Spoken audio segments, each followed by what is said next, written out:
On en vient au rapport numéro 3. C'est Madame Beau qui nous le présente. Il s'agit du bas du boulevard de Bellevue, du déclassement d'une parcelle dépendant du domaine public. Dans le cadre de l'opération immobilière programmée en lieu et place de l'enseigne Bastide, le déclassement de la parcelle cadastrée section CS numéro 243, dépendant du domaine public comme étant affecté au stationnement, a rendu nécessaire l'ouverture d'une enquête publique du 17 septembre au 1er octobre inclus. Le 16 octobre 2019, Michel de Ronzier, qui a été choisi comme commissaire enquêteur pour cette enquête publique, a rendu un avis favorable au déclassement du domaine public de cette parcelle pour une superficie de 550 m².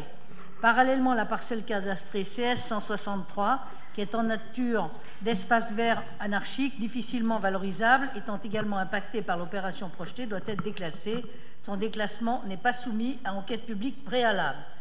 Il est donc demandé au conseil municipal de constater la désaffectation de la parcelle CS 243, décider le déclassement du domaine public de la parcelle CS 243 et de décider le déclassement de la parcelle d'espace vert CS 163.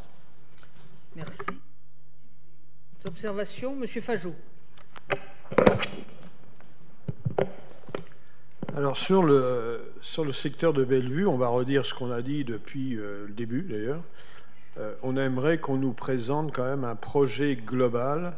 On n'a que des petits bouts, petit à petit, délibération, conseils municipaux, après conseils municipaux, des fois on revient dessus. Là, il y avait eu une première enquête publique qui a été annulée, peut-être pour vice de forme. Il y en a une autre. Bon, ça on prend note, mais voilà. Donc, c'est vrai que ça serait quand même pas mal d'avoir un projet global sur l'ensemble du quartier de Bellevue. Après, une autre remarque, c'est sur le blanc, le livre blanc. Pour les non-initiés, c'est le livre qui prépare les commissions et le conseil municipal. Il y avait un acte d'huissier de mémoire qui a disparu, et cet acte d'huissier faisait valoir que les places de stationnement étaient inoccupées, le rodateur avait été ôté, enlevé, et quelque temps après, des riverains nous ont signalé que les choses avaient été remises en place. Donc, est-ce que vous pouvez me dire quel était l'objet précis de cet acte d'huissier, à quoi il a servi dans la constitution du dossier, enfin de la délibération que vous nous présentez ce soir. Voilà, donc ça c'est une question, donc ben voilà, c'est tout. Bien, Madame Beau. Oui, alors d'abord, on va voir le rapport suivant, donc, et ensuite on pourra répondre à vos premières questions. Et sur la deuxième, ben, c'est une procédure tout à fait classique d'avoir un constat d'huissier, voilà, dans le cadre du déclassement, voilà.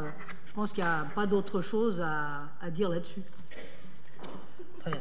Je voudrais quand même rajouter, Monsieur Fajot, que le plan d'ensemble a fait l'objet de présentations et de réunions publiques avec les habitants du quartier. Et la salle de Bellevue était pleine le jour où on l'a présenté.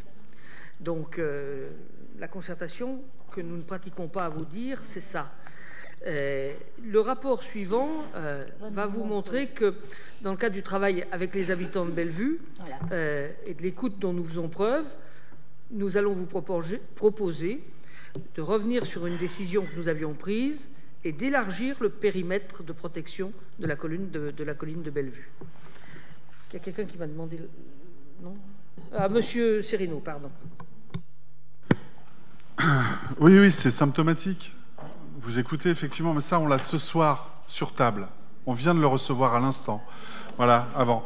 Donc, effectivement, c'est très révélateur, moi, je trouve, de ce que dit notre collègue Guy Fajot, c'est-à-dire cette absence à la fois d'anticipation, de réflexion globale, d'association à minima des élus qui ont des décisions à prendre sur les enjeux de cette colline.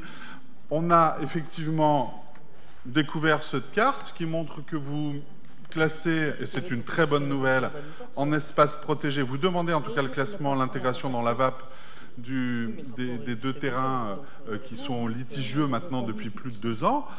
C'est une bonne nouvelle. Mais ça n'enlève pas la question plus globale d'un projet global sur Bellevue, d'une coordination entre les différents projets immobiliers, à la fois sur le bas de Bellevue, mais aussi sur la rénovation urbaine de la politique de la ville, et que tout ça va amener des dizaines et des dizaines, j'ose pas dire des centaines, mais en réalité c'est peut-être plus de 200 à 250 logements sur le bas de Bellevue au total, hein, entre ce qui va être à la Farandole, ce qui est en train de se faire en face, Bastide, dont on vient de parler, là, le secteur Bastide, qui est très bien de construire ici. Moi, je trouve que c'est une très bonne idée de construire ici. Le problème n'est pas de savoir si ce rapport individuellement est un bon rapport ou pas. C'est un projet global qui paraît ne pas avoir été réfléchi. On profite d'opportunités. C'est un peu au doigt mouillé. Tiens, là, il y a une dent creuse, on la remplit. Là, il y a une opportunité avec un promoteur, on s'en sert. Je trouve que ça mérite un peu mieux, ça mérite un peu plus en termes de gestion d'une politique publique de développement d'urbanisme. Voilà, et c'est pour cela que je trouve que c'est dommage, alors qu'il y a de bonnes idées à mettre en œuvre et que l'idée de construire sur cet endroit-là n'est pas gênante du tout, bien au contraire. Néanmoins, dans les centaines de logements qui vont se construire sur le bas de Bellevue, les problématiques de circulation, les problématiques de stationnement, tout ça n'est pas réfléchi me semble-t-il, de manière globale. Et c'est dommage. Très bien. Je soumets ce rapport au voix. Y a-t-il des oppositions? Une opposition, des abstentions? 9 oppositions. Abstentions. Le rapport est adopté.